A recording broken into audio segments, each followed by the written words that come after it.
100,000. If you put those that are under 120 days on that list, you are at 956,000. This is because people don't go to work. So where are you on that and having that return to work policy? Thank you, Senator. It's good to see you. It's also good to see you back over here as we've worked together many times. And I do pride myself, as I mentioned in my opening statement, about the stuff that we worked on bipartisan, Music Modernization Act, which you are such a great champion of as well. And we're going to have to work together on this. But I do believe people need to come to work. The President's made it very clear. He made that very clear that people need to come to work. Now, there are certain issues and times, and before the question is asked, that we have a large portion of the VA workforce is unionized and they're in contracts, but we're going to work together to get people back to work. What percentage of those employees are union? 80. 80%? Approximately 80% of 470-ish thousand. Okay. And some of them in the telework agreement stuff. Look, we're going to encourage them to come back to work. We're going to follow the President's directive in that. And we're going to make sure that we get people in there, because at the end of the day, it's about veterans. My hospital employees, if I was confirming this, they have to show up every day. Okay. That is encouraging, because you look at we've talked about the health records, the EHRs, and the fumbling, the $15 billion that has been spent on that not to have those records. The way there is no transfer, data transfer from DOD to the VA on those health records. This is a problem we can fix. We've got a lot of good health IT experts in Nashville that could fix this. And when they hear from people that are in the VA system about they can't get any care, the wait times, and we've talked some about the backlog. At the Fort Campbell facility, VA facility, the wait to get a primary care appointment today, and we've just checked our numbers, is 81 days. And in Chattanooga, it's 110 days. In Murfreesboro, it is 54 days. That is completely unacceptable. And if people are going to not show up to work, if they're beholden to the union and say that it is about them and not about the vet, that is something that is just completely unacceptable, and it's one of the reasons we need to strengthen community care. The suicide rate, that 34.7 individuals per 100,000 of our vets that choose suicide, the mental health components, and having that community care where they can access it in their community without having to travel, having an EHR that they are carrying with them to the doctor, that will be helpful. Senator, you've hit a multitude of things there that are all important to the very end and aspect, and that's the health and safety and the wellness of our veterans. The rec healthcare record system, I mean, there's nowhere else we can even point to. I mean, you cannot, if a doctor in the VA walked out and decided to go take a job in the private sector, guess what they're going to find when they get there? Electronic healthcare records. That's right. So the system that we currently use, it still is, F1, F2, it's unacceptable, because it creates what the problem that you've seen going forward. Look, I believe in all workforces, and I believe, that the employees at the VA, whether they're union or not, are very valuable, and I respect that. I was years ago, 5 years in the Food and Commercial Workers Union when I was in a Big Star grocery store. I get the issue, but also I believe we ought to bring people back to work, that we ought to make it in a way that people are not only employees, but at the end of the day, we remember it's not about the VA, it's about the vet. That's exactly right. Thank you, Mr. Chairman. Senator Blackburn, we're going to have a brief second round. I'm going to turn to Senator Blumenthal to begin that, but I want to ask unanimous consent at this point to add to the hearing record letters of support for Congressman Collins' nomination. They come from the Wounded Warrior Project, AMVETS, Blinded Veterans Association, Military Veterans Advocacy, Avalon Action Alliance, America First Vets, National Defense Committee, Mission Roll Call, Burn Pits 360, Jewish War Veterans, Military Order of the Purple Heart, Luke's Wings, and the Valor Mission Project. Without objection, those letters of support are entered into the record. Senator Blumenthal, I recognize you for 5 minutes. Thanks, Mr. Chairman. As we were talking a little bit earlier, Last night, the White House issued various executive orders.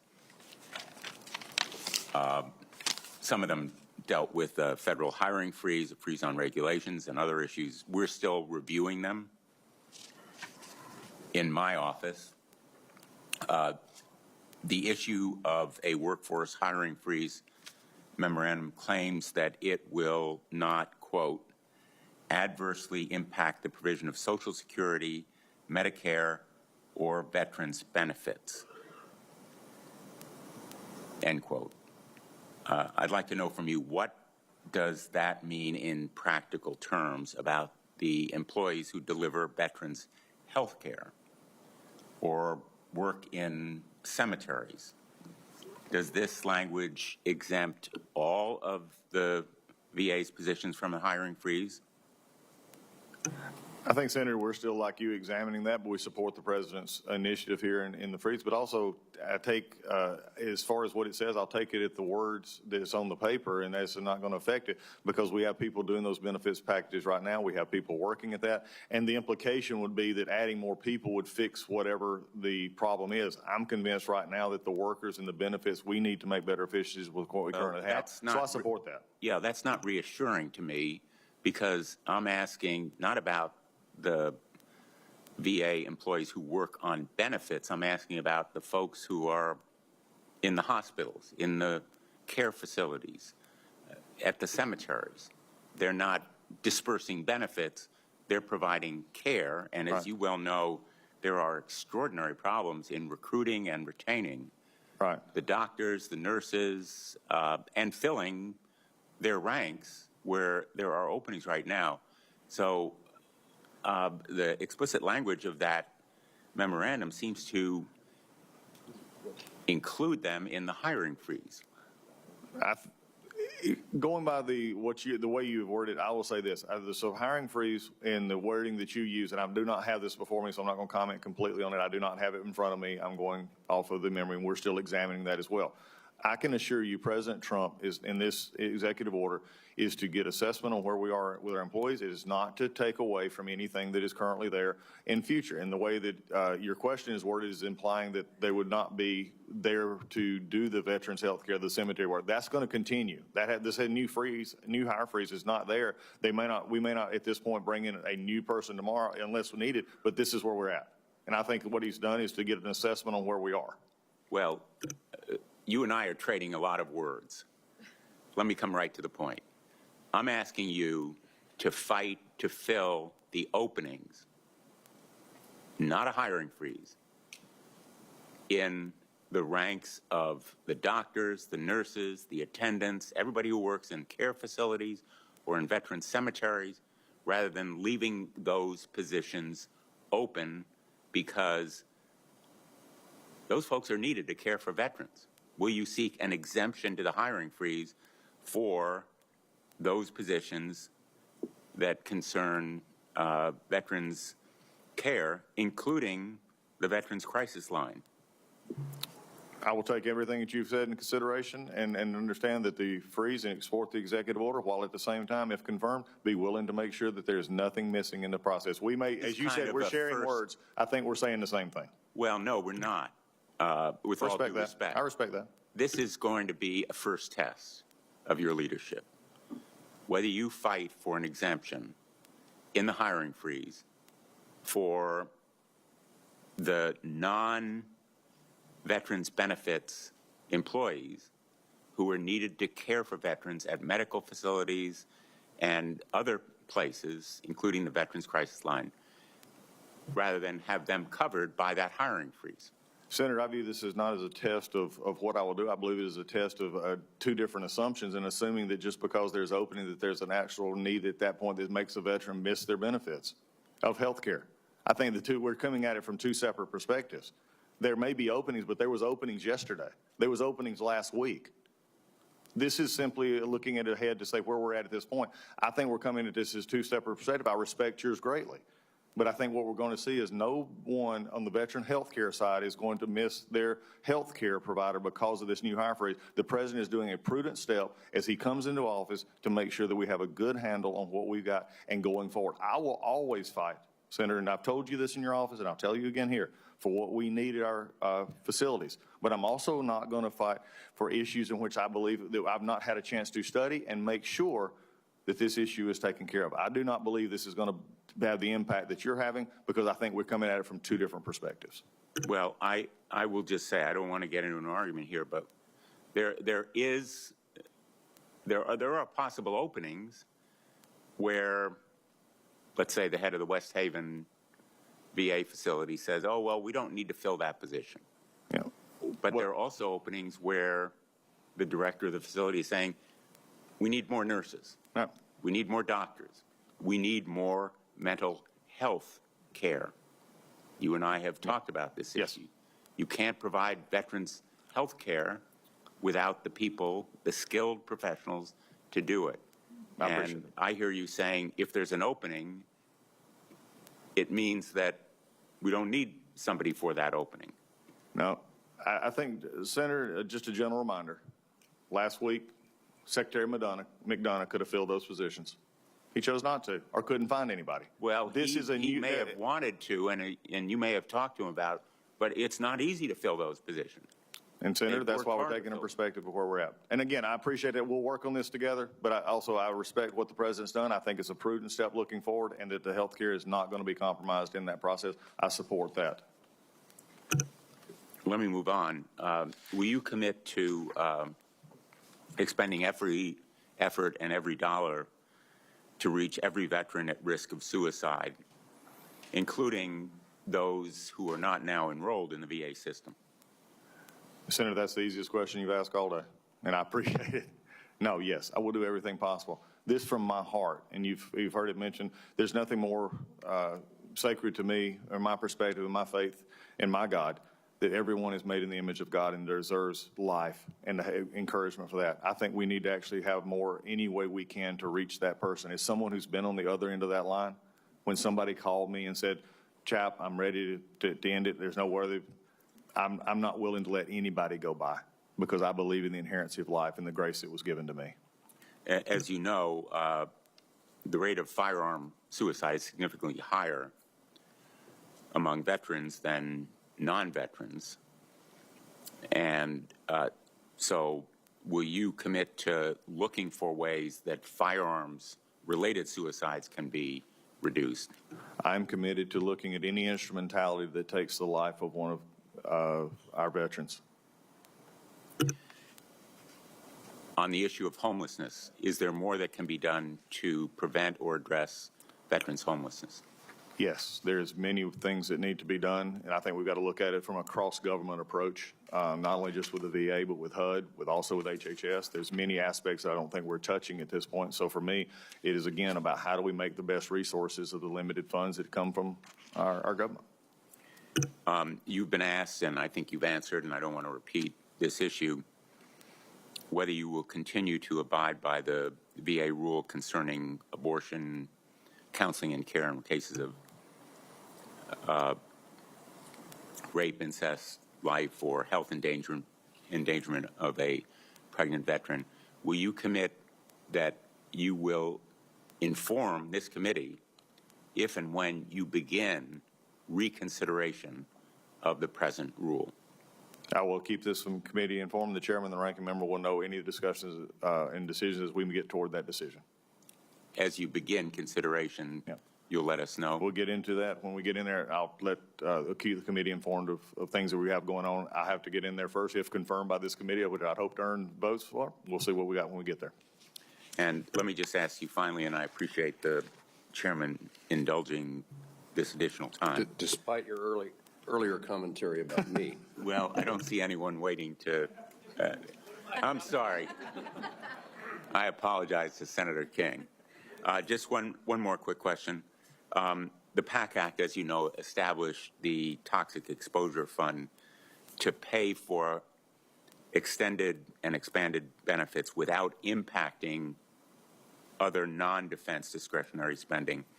If confirmed, do you intend to advocate for undoing or altering the Toxic Exposure Fund, or would you like to consider it, continue it in its present form? I think any changes to any program, it would be premature for me to make policy at this or discuss that. I think we'll look at it, the possibility, but I think the intent of Congress will be carried out. I know there's some discretionary with the funding issues with that from the VA. We're going to look at that as we go forward. But I'm, at this point, I want to see where we're at because there is a concern that we made proper implementation that could have caused some of the budget shortfalls. And we have another program right on top of it, which is going to be the Elizabeth Dole Act, that I promised and commit to you that we're going to make sure that we look at so that we can properly implement your intent and the Congress's intent for this. Just for the record, I hope that you will continue this fund because it provides for a solid source of benefits for those veterans who are suffering from diseases relating to toxic exposures, and that you will continue the outreach program that Secretary McDonough started. Thank you, Mr. Chairman. Senator King. Thank you, Mr. Chairman. I want to make something very clear. I don't want AI to decide if one of my veterans is entitled to the benefits they've earned, period. Capiche? Senator, there's no veteran that is going to miss the benefit that they earned by the position and the way they process their claims. But I think you and I will both come to a conclusion that if there are better ways to process a claim that our veterans can get their benefits quicker, then I'm willing to look at any opportunity to get their veterans' benefits quicker. And if that involves AI, then I'm not willing to take it off the table. I'm not willing, though, to have them put in a position where AI is randomly in a situation, especially with benefits and others that are more difficult. There'll always be a person there to oversee that process. Well, the experience thus far with AI in the insurance industry is not positive. And I don't want our veterans having to go through a claims litigation in order to overturn the decision of a machine somewhere. So I understand you're not willing to take it off the table, but I certainly hope it will be handled with great care because it will be very tempting to reduce staff and replace it with this technology. But I'm not confident in the technology right now to be making these life or death decisions for our veterans. Yeah, I understand and respect your position, Senator. I do not view this as a life or death decision. I think these are decisions that could be made in how we look at the best efficiencies. And look, there'll always be, in my mind, especially when it comes to the veteran benefit, someone that overlooks and oversees that as well to make sure that it is working properly. If it went that way. Thank you. You're going to be under tremendous pressure as we move into this difficult budgetary situation, and there's a lot of pressure to reduce the budget. I think it's been pointed out here, the Veterans Administration is one of the largest pots of money in the federal government. It's very easy to focus on the bureaucracy, that term, which carries with it a kind of negative connotation. But I would point out that in many cases, staff cuts equal benefit cuts.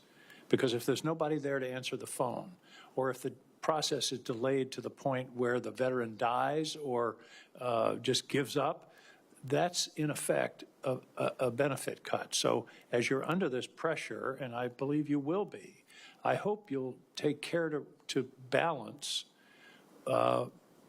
necessary efficiencies against the loss of services. You've said repeatedly, and you said in my office, and I love it, you don't want us to have to be advocating for our veterans because they ought to get their benefits without having to come to a congressional office. Well, if staff cuts end up having nobody answer the phone or answer the phone after only 100 rings, or say, we'll have to talk to you 6 days from now or 6 months from now, that's going to only aggravate the problem, and you're going to be hearing from us on a daily basis instead of every other day. I think, Senator, your point is taken, and I understand. I think the interesting question is these very things arise right now at the staffing levels that we have. I think there's more of an issue here. Are we doing things as efficiently and processing as we can with the staffing that we currently have, whether that's more or less staff? I think sometimes you have to look at the process.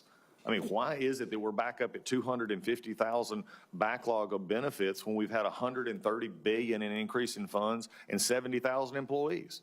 That's just something's broken about that. I agree, and I commend you for wanting to follow up on that. And I have no problem with efficiency, and I think I can't complain about a hiring freeze. I actually signed a hiring freeze in my inaugural address as governor. So I understand that. On the other hand, I think the point that Senator Blumenthal was making, the hiring freeze should not apply to direct care workers. If my Togus Hospital in Maine needs a cardiologist and it's been open for a couple of months because they're hard to find, this hiring freeze should not prohibit them from continuing to search for, and if they can find a cardiologist, to sign them up. I hope you'll distinguish between direct care workers and others who serve veterans behind the scenes. Thank you, Senator. If confirmed, we're going to always make sure that, as I've said many times before, no matter what the issue is, I will always fight for making sure our veterans are getting the care in the proper way that they need to. Final point, there's no answer necessary for this, but one of the things you're going to be having to face is increasing demands for mental health services and long-term care. Long-term care, as our veterans age, is going to become a greater and greater issue. The Elizabeth Dole Act starts to address that, but I just commend that to your thought process, and perhaps you can have people thinking about this. How are we going to provide those services that are going to become more and more necessary as time goes on? Thank you, Senator. I appreciate the things that are already keeping me up at night if confirmed about this job. I appreciate you giving me more. But I also look forward to reaching out to you for help in that as well. Thank you. I commend you for your participation this morning. Look forward to supporting your nomination. Thank you so much. Appreciate it. Senator King, thank you very much. Let me just try to wrap up my thoughts and questions to you, and it's just a miscellaneous of things. First of all, I would tell you that we work closely with the Inspector General at the Department of Veterans Affairs. I find him valuable, both to me and to this committee, but should be valuable to the Department of Veterans Affairs. Anything that you want to say in regard to utilization of Inspector General's reports and how the department will respond? Yes, sir, Mr. Chairman. When I was ranking member of House Judiciary, this was one of the issues that we dealt with the Judiciary Committee, but also with the Department of Justice, but also in other committees I served on. Inspector Generals play a vital role. We're not always possibly going to agree with the outcome, but we can come to a conclusion because always having other eyes on a situation is provided. I'm one of those that believes in gathering a lot of input and then making a decision. So if you're having input from an Inspector General who's looking out for the best interest of what the VA is for, then I'll be working with them, and I look forward. I didn't mean to suggest, and don't think I did, that you need to agree with the Inspector General. I do think that that extra set of eyes in the professional way that that investigation is conducted has value. Certainly gives us a greater opportunity for oversight, but that same kind of oversight is what a Secretary of Department of Veterans Affairs should be looking for, just like we do. Yes, sir. We have a habit here of passing legislation, and there's lots of bills that are introduced, certainly. Some of them actually become law. And one of the things that I think it's important for this committee to try to assure is that we don't just take the applause, the pat on the back with our veterans or veteran organizations because we introduced a piece of legislation or we passed a piece of legislation. The real goal is to make sure that the legislative efforts, when a bill becomes law, that it actually benefits veterans. You and that Department of Veterans Affairs have a lot to say, have a lot to determine whether that is the outcome.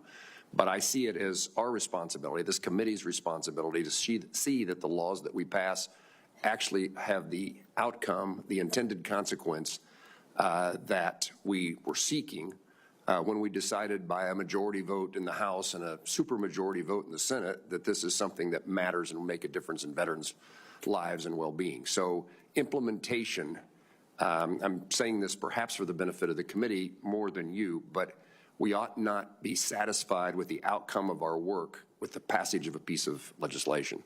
I don't know that that requires any response from you. Could I respond to that, Mr. Chairman? Please. Because I think it goes back to the uniqueness of my qualifications for this job, is being where you've been. And it's real easy to go around and say, oh, we passed this, and now we do it. I was privileged enough to have, I believe it was 19 red lines actually pass into law, some big stuff. First Step Act, Criminal Justice Reform, we did defend trade secrets. I have some of my former staff that were here with me that I literally stand on their shoulders because they did work, and the staff behind you who do good work. But now I'm getting to take, hopefully with the confirmation of this body, be able to step into a role in which I get to see the other end of it. Those words on paper actually matter to me. And I believe that carrying that out is one of my highest callings. Working for this president who's had the trust in me to put me into this position and his administration, what he's done before, I look forward to this opportunity. I thank you for that response. You mentioned the staff behind us, and rightfully so. You compliment and highlight the value and importance of their work. We have staff inquiries to the Department of Veterans Affairs that go back 6 months with no response. And we've worked with the previous staff at the VA, the previous secretary, and there was a great intent to see that the answers come. It will mean that it has to be prioritized. And so you have indicated earlier that you're going to be very responsive to Congress. Those two, like introducing a piece of legislation, are words that you should say. And I hope that you can find every method possible to give us the information that we need to respond to what's going on at the Department of Veterans Affairs, and most importantly, accurate, but also timely. Mr. Chairman, there's many things that I've talked about today, and I've enjoyed this time with this committee. But there's one thing that will be true. The way that we interact with this Hill, as of my confirmation, and I have the ability to sit in that seat, will change. The Legislative Affairs Office is going to be much more on the Hill. They're going to be much more involved, and they're going to get you answers. 6 months is not tolerable. Again, I go back to the fact I've written those letters too, and it's not going to happen. It has taken way too long in many instances. And QFRs, in a hearing in which we ask for members the opportunity to ask additional questions at the end of the hearing, those responses are terribly, terribly slow, and again impedes the capability of the committee doing its work. One of my experiences is that we bring a problem to the Department of Veterans Affairs, and at least on a number of occasions, we're successful in changing the policy or approach at the department. So again, much of what I know about what's going on with veterans is because they tell me what's going on with veterans. And we discover there's a problem. We highlight that problem for the department, but on many, many occasions, and the answer comes back from the department, the central office of the Department of Veterans Affairs. We've changed it. You're right. This needs to be different than it's been, and we're going to conduct ourselves differently. The challenge becomes when the VISN in Kansas or anybody else's VISN doesn't know the changes have taken place in the central office. So we can have a few high-five moments. We've solved a problem, but when it gets to the field, they've never heard of what we have been told in Washington, D.C. by the department. A high five in Washington, D.C. is a nothing in Kansas if it's not implemented.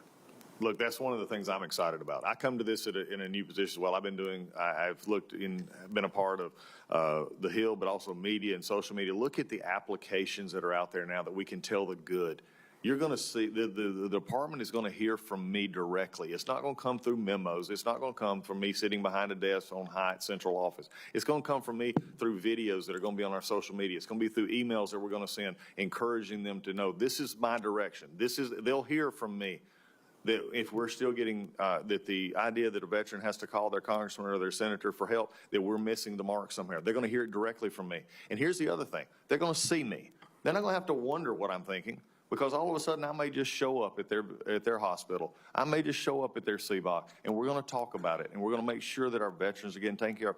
I'm not pie in the sky thinking I can wave my magic wand and make it happen. But I will tell you this. They're going to know who their secretary is. They're going to know who their secretary cares about.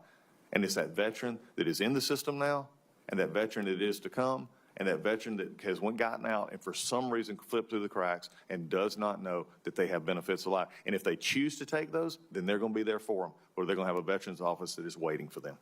I appreciate that. To my point, what you're responding to is that the assurance from the Department of Veterans Affairs that the problem has been solved often is not the circumstance in the field.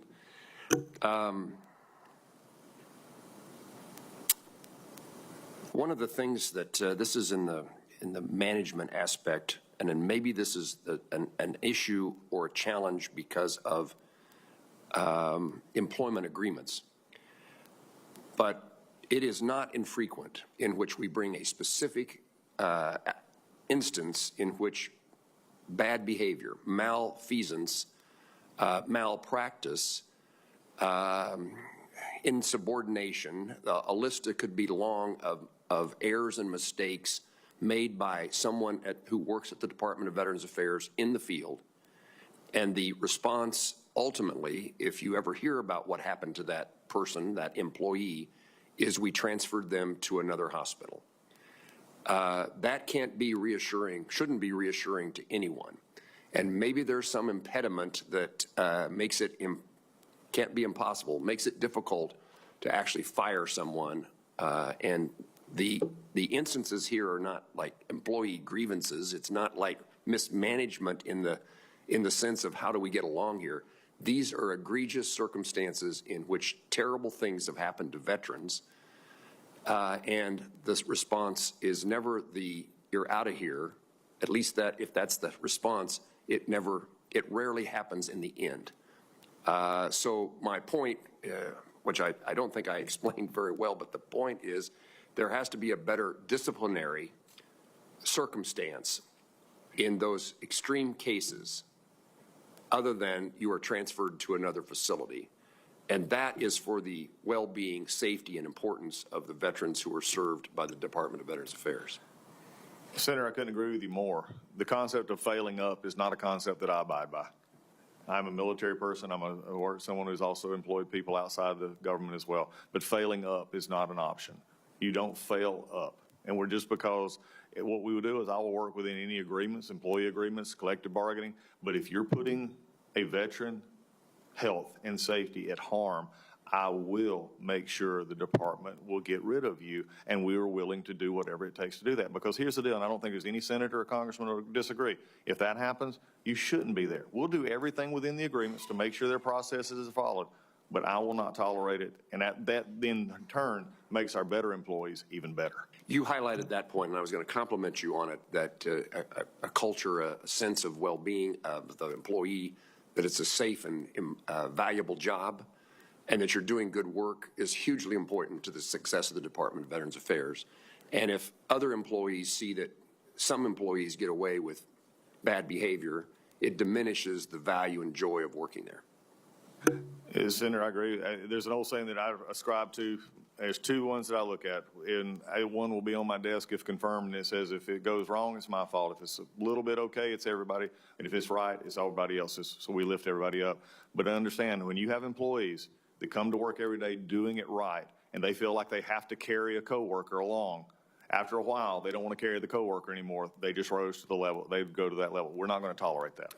Mr. Collins, it's always my practice almost always my practice in a hearing to give our witnesses the chance to take back, to admit a mistake, want to correct the record, to give a witness before the committee the chance to restate or make clear something they felt like they didn't do in the first set of hearings, in the first two rounds of questioning.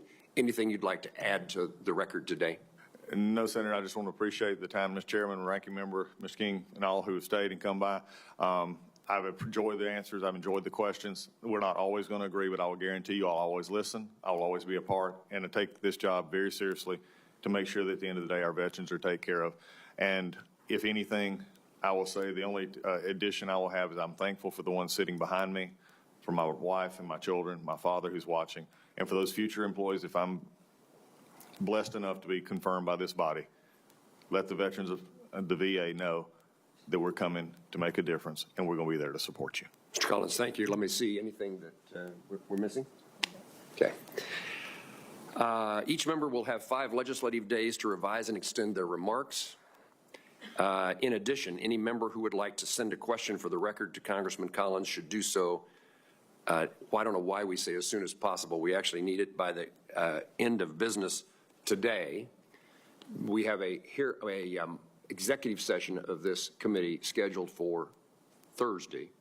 And so if there's something that you want to make sure that has not been asked or answered by a member of the committee, we need you, Mr. Collins, so that our process can continue with the consideration of your nomination. We need you to respond immediately. Yes, sir. Thank you.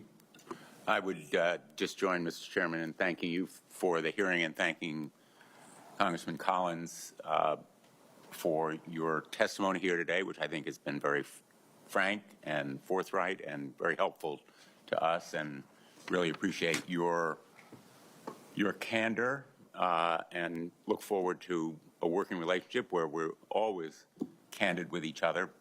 Again, thank you for your service to our nation.